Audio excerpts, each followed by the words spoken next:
ಬಿಜೆಪಿಯಲ್ಲಿ ಭಿನ್ನಮತ ಸ್ಫೋಟವಾಗ್ತಾ ಇದೆ. ವರಿಷ್ಠರ ವಿರುದ್ಧವೇ ತಿರುಗಿ ಬಿದ್ದುಬಿಟ್ಟಿದ್ದಾರೆ ಶಾಸಕರುಗಳು. ಯಾರದ್ದೋ ಕೆಲವರ ಪ್ರತಿಷ್ಠೆಯ ವಿಚಾರಕ್ಕೆ ಪಕ್ಷ ಬಲಿಯಾಗ್ತಾ ಇದೆ ಅಂತ ಆರೋಪಿಸ್ತಾ ಇದ್ದಾರೆ. ಕಾರ್ಯಕರ್ತರ ವಿಶ್ವಾಸವನ್ನ ಪಕ್ಷ ಕಳೆದುಕೊಳ್ಳುವಂತ ಸಾಧ್ಯತೆ ಇದೆ. ಕೂಡಲೇ ಸಮಸ್ಯೆಯನ್ನ ಬಗೆಹರಿಸುವತ್ತ ನೀವು ಗಮನ ನೀಡಬೇಕು ಅಂತ ವರಿಷ್ಠರಿಗೆ ಆಗ್ರಹಿಸ್ತಾ ಇದ್ದಾರೆ. ಇಲ್ದಿದ್ರೆ ಪಕ್ಷಕ್ಕೆ ಆಗೋ ಡ್ಯಾಮೇಜ್ಗೆ ನಾವು ಹೊಣೆಯಲ್ಲ ಅಂತ ಕೂಡ ಎಚ್ಚರಿಕೆಯನ್ನು ಕೊಟ್ಟಿದ್ದಾರೆ. ಹೆಸರಿಗಷ್ಟೇ ನಮ್ಮದು ಶಿಸ್ತಿನ ಪಕ್ಷ, ನಮ್ಮ ಶಿಸ್ತು ಈಗ ಕಾಂಗ್ರೆಸ್ನಲ್ಲಿ ಕಾಣ್ತಾ ಇದೆ. ಇದಕ್ಕೆ ಕೂಡಲೇ ಉತ್ತರ ಕೊಡಿಸಿ ಅಂತ ವರಿಷ್ಠ ಬಳಗದೆದುರು ಮನವಿಯನ್ನ ಮಾಡ್ಕೊಂಡಿದ್ದಾರೆ ಕೆಲವರು. ಈ ಸಮಸ್ಯೆ ಕಾರಣದಿಂದಲೇ ಹಲವರು ಸಭೆಗೆ ಹಾಜರಾಗಿಲ್ಲ. ರಾಜ್ಯ ಉಸ್ತುವಾರಿಗೆ ಎದುರು ಅಸಮಾಧಾನವನ್ನ ಹೊರಹಾಕಿದ್ದಾರೆ ಶಾಸಕರುಗಳು. ಶಾಸಕರ ಅಹವಾಲು ಹೊತ್ತು ದೆಹಲಿಗೆ ತೆರಳಿದ ಉಸ್ತುವಾರಿ ಅಗರ್ವಾಲ್ ನೋಡಿ, ನಿನ್ನೆ ಮ್ಯಾರಥಾನ್ ಮೀಟಿಂಗ್ ಇತ್ತು ಬಿಜೆಪಿಯಲ್ಲಿ. ಎಲ್ಲ ಸರಿಪಡಿಸಬೇಕು ಅಂತಾನೆ ಈ ಮೀಟಿಂಗ್ಗಳನ್ನು ಮಾಡಲಾಗಿತ್ತು. ಕೆಲವರು ಇದಕ್ಕೆ ಬರಲೇ ಇಲ್ಲ. ಮೊದಲಾಗಿದ್ರೆ ಹೈಕಮಾಂಡ್ ನಾಯಕರು ಬರ್ತಾ ಇದ್ದಾರೆ, ಬರಲೇಬೇಕು, ಇಲ್ಲ ಅಂತಂದ್ರೆ ಸರಿ ಆಗಲ್ಲ, ಇದು ಶಿಸ್ತಿನ ಪಕ್ಷ ಅಂತೆಲ್ಲ ಇತ್ತು. ಈಗ ಎಷ್ಟರ ಮಟ್ಟಿಗೆ ಸಡ್ಡು ಹೊಡೆದು ನಿಂತಿದ್ದಾರೆ ಅಂದ್ರೆ ನಾವ್ಯಾಕೆ ಹೋಗಬೇಕು ಅನ್ನುವಷ್ಟರ ಮಟ್ಟಿಗೆ. ಇದಕ್ಕೆ ಕೆಲವು ಬಿಜೆಪಿಯ ಶಾಸಕರುಗಳ ಅಸಮಾಧಾನ ವ್ಯಕ್ತಪಡಿಸ್ತಾ ಇದ್ದಾರೆ. ಮೊದಲೆಲ್ಲ ಬಿಜೆಪಿನ ಶಿಸ್ತಿನ ಪಕ್ಷ ಅಂತ ಅಂತಿದ್ರು, ಆದರೆ ಆ ಶಿಸ್ತು ಈಗಿಲ್ಲ. ಕಾಂಗ್ರೆಸ್ನಲ್ಲಿ ಹೈಕಮಾಂಡ್ ನಾಯಕರು ಹೇಳ್ತಿದ್ದಂಗೆ ಎಲ್ಲ ಗಪ್ಚುಪ್ಪಾಗ್ಬಿಟ್ರು. ಆದರೆ ನಮ್ಮಲ್ಲಿ ಹೇಳಿದ್ರು ಕೂಡ ಯಾರೂ ಕೇಳ್ತಾ ಇಲ್ಲ. ನೀವು ಬರ್ತೀರಾ ಹೋಗ್ತೀರಾ ಅಷ್ಟೇ, ಒಂದು ಎಚ್ಚರಿಕೆನೂ ಕೊಡಲ್ಲ, ಶಿಸ್ತಿನ ಕ್ರಮವನ್ನು ಕೂಡ ಕೈಗೊಳ್ಳಲ್ಲ. ಈ ಪಕ್ಷದಲ್ಲಿ ಪ್ರಮುಖವಾಗಿರುವಂಥ ಹಿರಿಯ ನಾಯಕ ಅಂತಂದರೆ ಅದು ಯಡಿಯೂರಪ್ಪನವರು. ಅವ್ರಿಗೆ ಬೆಲೆ ಕೊಡಲ್ಲ, ಅವ್ರ ವಿರುದ್ಧವೇ ಅವಹೇಳನಕಾರಿಯಾಗಿ ಮಾತನಾಡ್ತಾರೆ ಅಂತಂದರೆ ಅದು ಪಕ್ಷಕ್ಕೂ ಕೂಡ ಡ್ಯಾಮೇಜ್ ಆಗುತ್ತೆ, ಕಾರ್ಯಕರ್ತರ ಮೇಲೂ ಕೂಡ ಪರಿಣಾಮವನ್ನು ಬೀರತ್ತೆ. ಆದಷ್ಟು ಬೇಗ ಇದಕ್ಕೆಲ್ಲ ಕಡಿವಾಣ ಹಾಕಲೇಬೇಕು. ಎಲ್ಲರನ್ನ ಕೂರಿಸಿ ಮಾತಾಡಿ ಸರಿಪಡಿಸಿ, ಇಲ್ಲ ಅಂತ ಹೇಳಿದ್ರೆ, ಮಾತು ಕೇಳಲಿಲ್ಲ ಅಂತ ಅಂದರೆ ಅದೇನು ಕ್ರಮ ಕೈಗೊಳ್ಬೇಕೋ ಆ ಕ್ರಮವನ್ನು ಕೈಗೊಳ್ಳಿ. ಎಲ್ಲರೂ ಅವರವರ ವೈಯಕ್ತಿಕ ಪ್ರತಿಷ್ಠೆಗಾಗಿ ಪಕ್ಷಕ್ಕೆ ಡ್ಯಾಮೇಜ್ ಮಾಡ್ತಾ ಇದ್ದಾರೆ ಅಂತ ಕೆಲವರು ಅಸಮಾಧಾನವನ್ನು ತೋಡ್ಕೊಂಡಿದ್ದಾರೆ.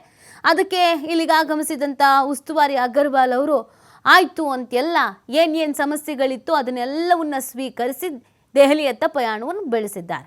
ಅಲ್ಲಿ ನಾಯಕರುಗಳ ಜೊತೆಗೆ ಮಾತುಕತೆಯನ್ನು ನಡೆಸಿ ಯಾರಾದರೂ ನಾಯಕರುಗಳಿಗೆ ಬುಲಾವ್ ಕೊಡ್ತಾರೋ, ಈ ಅಸಮಾಧಾನಿತರು ಭಿನ್ನರು ಅಂತ ಏನು ಕರೆಸ್ಕೊಳ್ತಾ ಇದ್ದಾರೋ ಅವ್ರನ್ನೇನಾದರೂ ಬನ್ನಿ ಅಂತ ಹೈಕಮಾಂಡ್ಗೆ ಕರೆಸ್ಕೊಳ್ತಾರೋ ಅಥವಾ ನೋಟಿಸನ್ನು ಕೊಡ್ತಾರೋ ಏನು ಎತ್ತ ಅನ್ನೋದು ಈಗಿರುವಂಥ ಪ್ರಶ್ನೆ. ಬಹುದಿನಗಳಿಂದ ಬಿಜೆಪಿಯಲ್ಲಿ ಎಲ್ಲವೂ ಸರಿಯಿಲ್ಲ, ಮನೆಯೊಂದು 3 ಬಾಗಿಲಾಗಿದೆ, ಹಾದಿರಂಪ ಬೀದಿರಂಪ ಆಗಿದೆ ಸಮಸ್ಯೆ ಅನ್ನೋದು ಎಲ್ರಿಗೂ ಗೊತ್ತಿರುವಂಥ ವಿಚಾರ. ಆದರೆ ಇಲ್ಲಿರುವಂಥ ಶಾಸಕರುಗಳಿಗೆ ಏನು ಹೇಳ್ತಾ ಇರೋದು ಅಂದರೆ ಆದಷ್ಟು ಬೇಗ ಇದನ್ನೆಲ್ಲ ಡ್ಯಾಮೇಜ್ ಕಂಟ್ರೋಲ್ ಮಾಡಿ ಅಂತ. ಈ ಬಗ್ಗೆ ಮತ್ತಷ್ಟು ಮಾಹಿತಿಯನ್ನು ನೀಡ್ತಾರೆ ನಮ್ಮ ಪ್ರತಿನಿಧಿ ರಾಕೇಶ್. ನಿನ್ನೆ ನಡೆದಂಥ ಸಭೆ ಸಾಕಷ್ಟು ಮಹತ್ವಕ್ಕೆ ಕಾರಣವಾಗಿತ್ತು. ಈಗ ಒಂದಷ್ಟು ಶಾಸಕರುಗಳು ತಮ್ಮಲ್ಲಿರೋ ಸಮಸ್ಯೆಗಳನ್ನು ಹೇಳ್ಕೊಂಡಿದ್ದಾರೆ. ಹಾಗಿದ್ರೆ ಮದ್ದು ಅರಿತಾರ ನಾಯಕರುಗಳು ಅರಿಬೇಕಾದಂಥ ಅನಿವಾರ್ಯತೆ ಈ ಸಂದರ್ಭದಲ್ಲಿ ಎಷ್ಟು ಇದೆ ಅಂತ?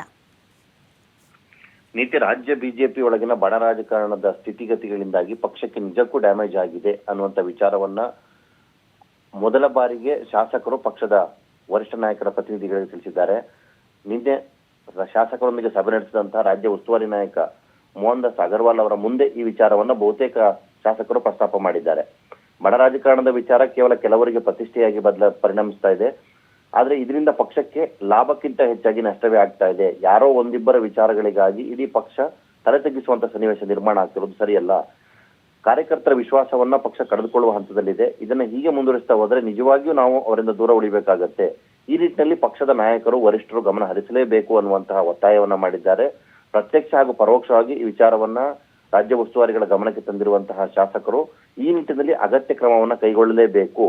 ನಮ್ಮ ಪಕ್ಷ ಶಿಸ್ತಿನ ಪಕ್ಷ ಅನ್ನುವಂತ ಹೆಸರನ್ನ ಪಡೆದುಕೊಂಡಿದೆ, ಆದ್ರೆ ಶಿಸ್ತು ಮಾಯವಾಗ್ತಾ ಇದೆ. ಅದರ ಬದಲು ಕಾಂಗ್ರೆಸ್ನಲ್ಲಿ ಈ ಶಿಸ್ತು ಕಾಣಿಸ್ಕೊಳ್ತಾ ಇದೆ. ಇದು ನಿಜಕ್ಕೂ ಮುಜುಗರ ತರುವಂತಹ ಸನ್ನಿವೇಶ. ಈ ಹಿನ್ನೆಲೆಯಲ್ಲಿ ಆದಷ್ಟು ಬೇಗ ನಮ್ಮ ಪಕ್ಷವನ್ನ ಹಳೆ ಹಳಿಗೆ ಮರಳಿಸಬೇಕು. ವಿಚಾರ ಆಧಾರಿತ ಭಿನ್ನಾಭಿಪ್ರಾಯಗಳನ್ನ ಮರೆತು ಪಕ್ಷ ಸಂಘಟನೆಗೆ ಗಮನ ಹರಿಸಲೇಬೇಕು. ಹೀಗಾಗದಿದ್ದಲ್ಲಿ ಮುಂದಿನ ಬಾರಿಗೆ ಪಕ್ಷ ಅಧಿಕಾರಕ್ಕೆ ಬರುವುದಿರಲಿ, ಕಾರ್ಯಕರ್ತರು ನಮ್ಮ ಅವರ ವಿಶ್ವಾಸವನ್ನ ನಾವು ಉಳಿಸ್ಕೊಳ್ಳೋದು ಕಷ್ಟ ಆಗುತ್ತೆ ಅನ್ನುವಂಥ ವಿಚಾರವನ್ನು ನೇರವಾಗಿ ಹೇಳಿದ್ದಾರೆ. ಈ ವಿಚಾರವನ್ನು ಗಮನಕ್ಕೆ ತೆಗೆದುಕೊಂಡಿರುವಂತಹ ರಾಜ್ಯ ಉಸ್ತುವಾರಿಗಳು ದೆಹಲಿ ನಾಯಕರ ಗಮನಕ್ಕೆ ತಂದು ಸಮಸ್ಯೆಯನ್ನ ಶೀಘ್ರವೇ ಪರಿಹಾರ ಮಾಡುವ ವಿಶ್ವಾಸವನ್ನ ಕೊಟ್ಟಿದ್ದಾರೆ.